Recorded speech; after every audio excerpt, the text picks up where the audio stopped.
So what's up there, everybody? I'm really psyched about this video because this is my first time using a Sony camera. So these are my initial thoughts of this camera, what I think of it, why I got it, because it's probably not that obvious, and what I'm gonna do with it, and what's the future of me using the Sony A7S3. So stay tuned. I know that a lot of you that have followed my channel for a while now know that I'm a real big fanboy of Panasonic cameras, Blackmagic cameras as well. I've used the Panasonic GH4, GH5 a lot. I've used the Panasonic S1H a lot as well. I'm shooting this on the Panasonic S1H. Also, I really love the Panasonic S5 for what it does. You may be wondering why I have a Sony A7S3 in my hand.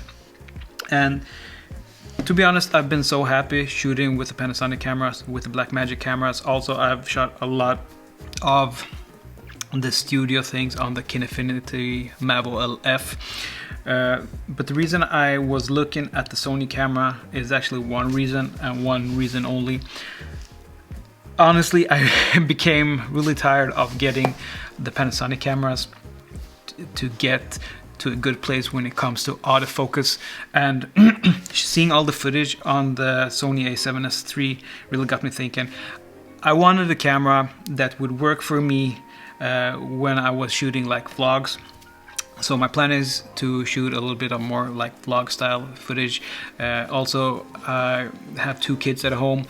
I wanted a camera that was reliable in autofocus. Now this video is actually shot in autofocus, and I'm not sure if this is gonna work or how good it's gonna be. I mean, it probably works quite okay in situations like this, the Panasonic S1H, where the autofocus is only getting better and better with every firmware. But the thing I was seeing with the Sony cameras, especially the A7S3, was that you can basically just point your camera at whatever you're focusing and you will get a nice image. So that was, at least for me, the biggest, I would almost say the only reason. I mean, it's really nice to have the 4K 120, but I mean, I think the 120 in the Panasonic S1H and the S5 is kind of awesome. So I mean, it's nice to have 4K in this camera, but that wasn't anything that I was thinking about too much. It was most of all the autofocus.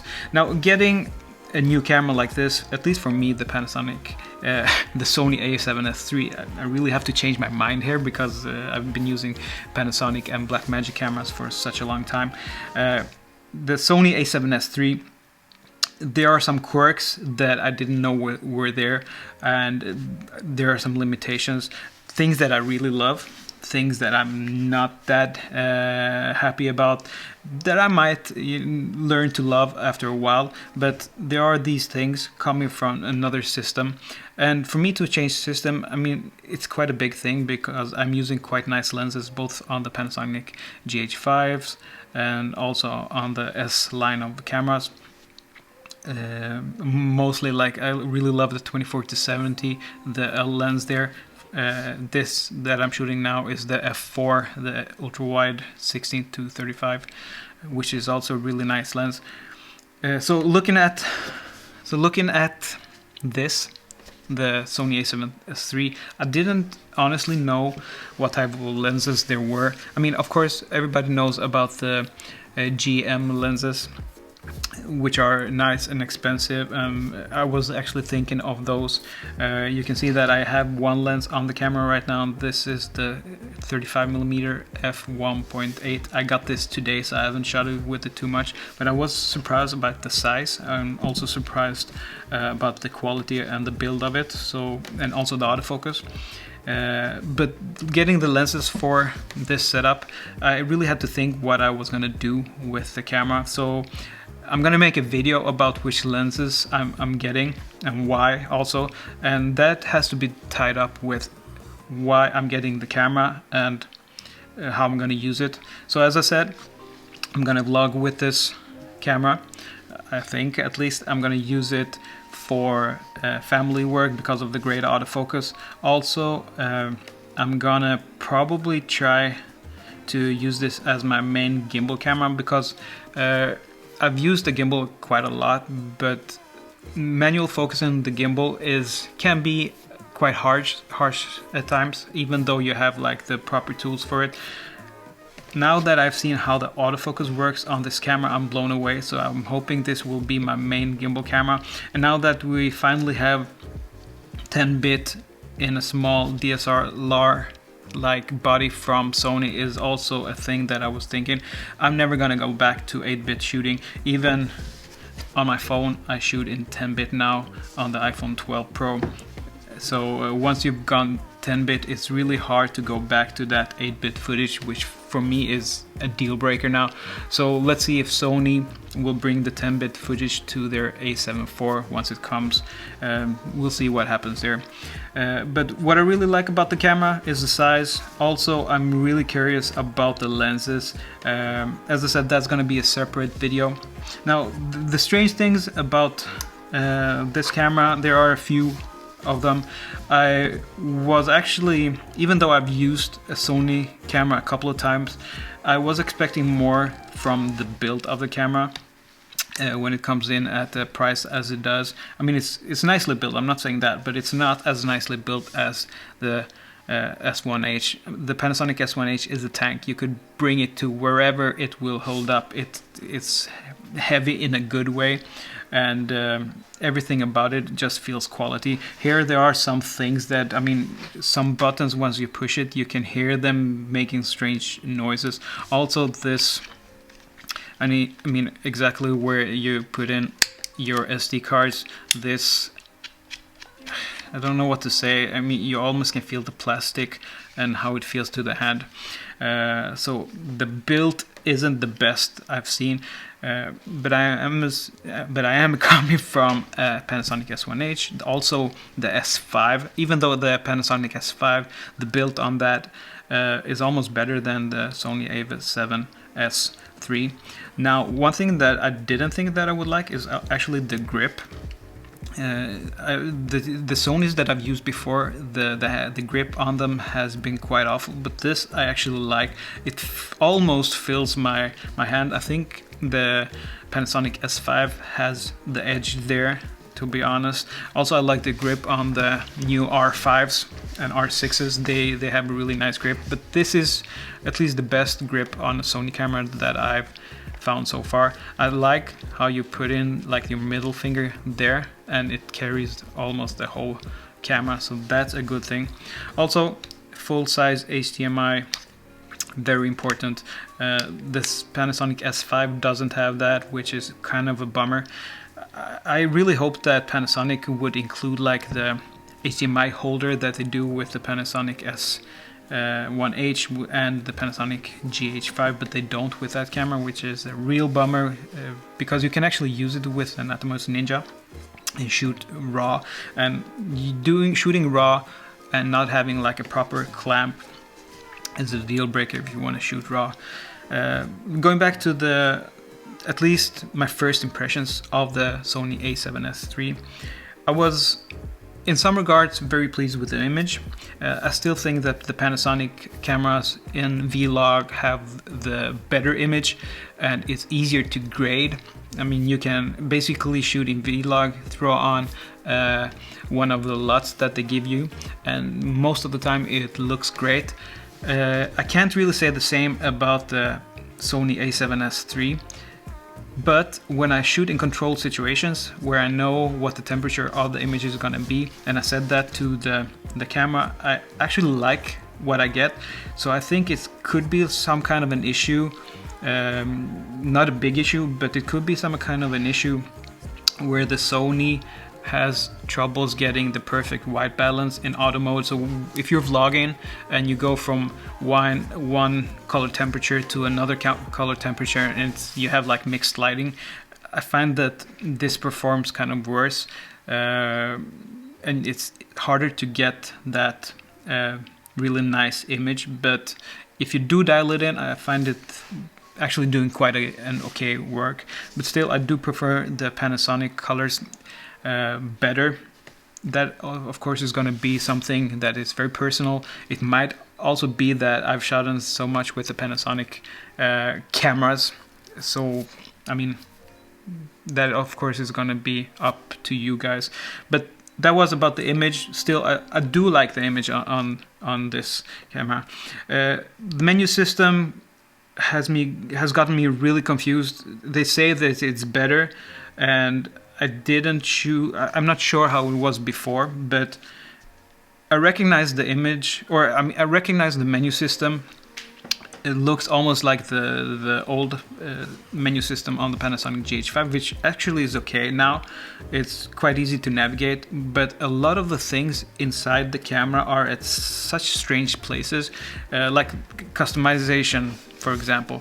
If you want to customize the 1, 2, 3, they're in really strange places. They're not like in the customization tab.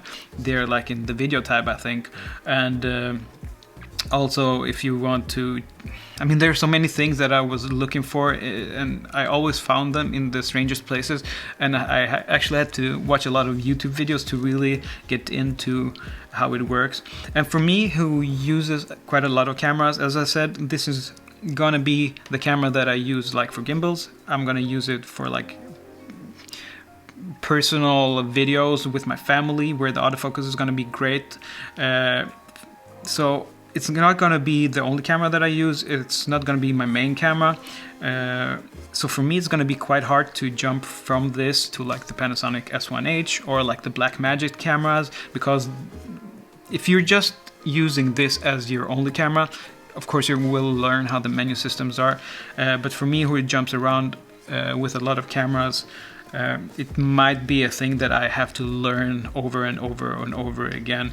But yeah, that's to be continued. But Sony could do a much better job there and take feedback from the users on where they put their different functions in the menus.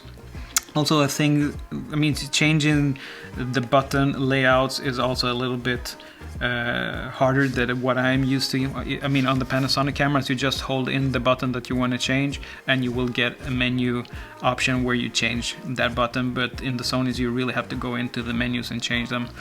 Also, I'm not a fan of how this camera is set up in the beginning when it comes to ISO and white balance.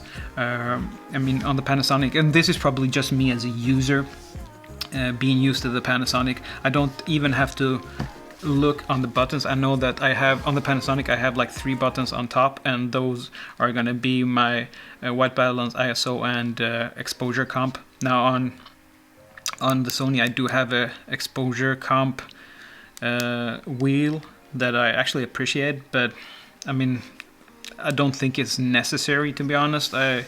For me, just an extra button would be okay. But of course, these things you will, or at least I will probably learn the more I use the camera. Now, a thing that is much better, or at least in my opinion is better on the Panasonic cameras, is also going to be the in-body stabilization. I feel that it's okay on the A7S3, and it becomes a little bit better with like the active mode. So it's really nice that they have that, even though you get a little crop, which maybe doesn't matter too much. So that's kind of a bummer, at least for me, because I'm used to that.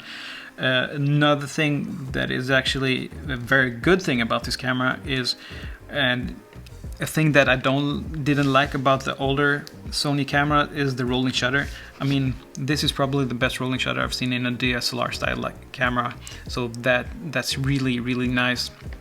Going from the Panasonic GH4 and GH5, which had quite okay rolling shutter performance, going to like the full frame Panasonic cameras, where the rolling shutter was kind of worse because of the larger sensor, and now going back to this is really nice.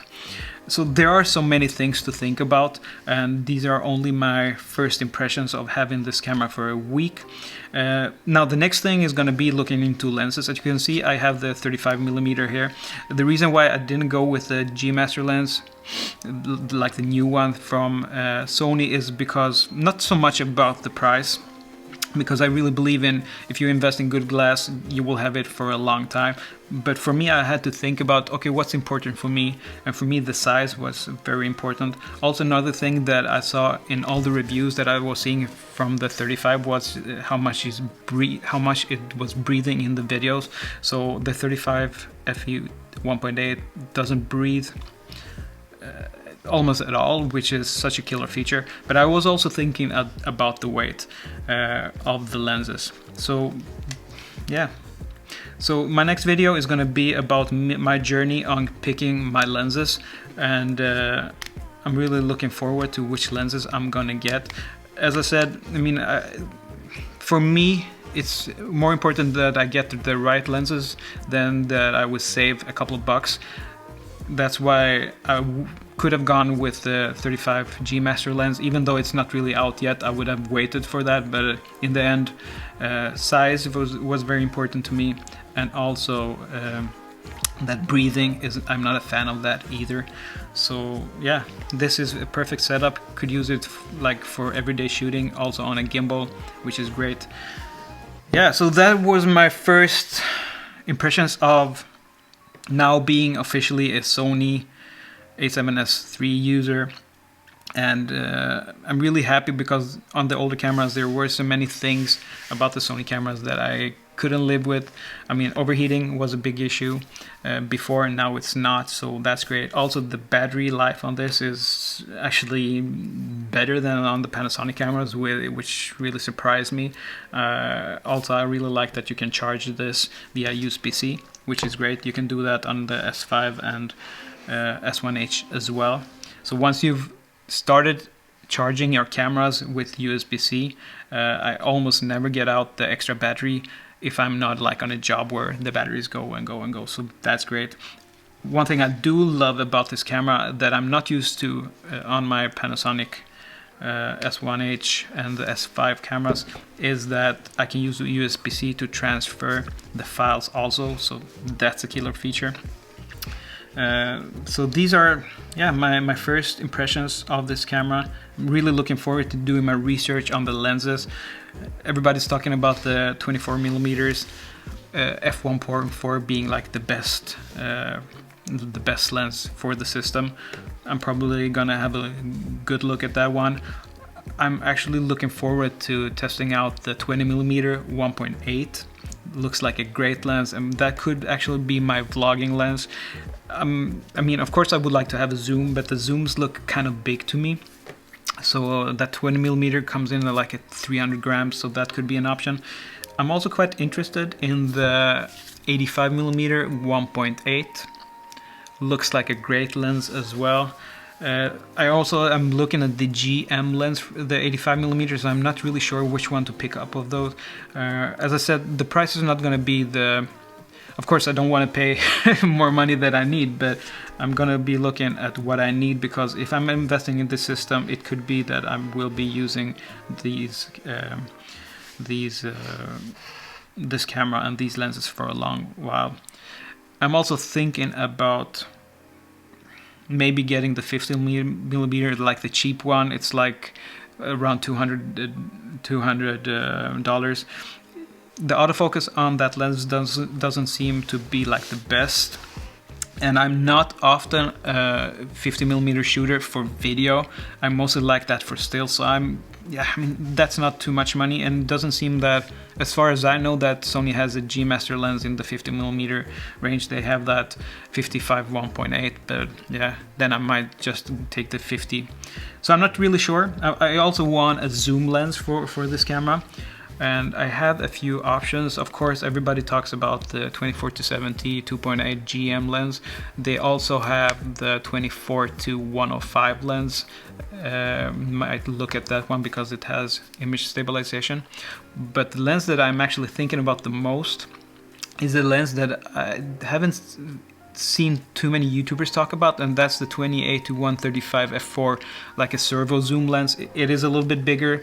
It's quite expensive, so it costs more than the 24-70 GM lens, but I think having the ability to both have autofocus and good manual focus and have that servo zoom I mean, that could be a killer lens. I've seen videos where it doesn't seem to be as sharp as like the GM lenses, but as I've said in a lot of my videos before, sharpness in video isn't the most important thing for me, because in video you have so much motion and it's more important to have a nice and pleasing image than to have that super sharp image.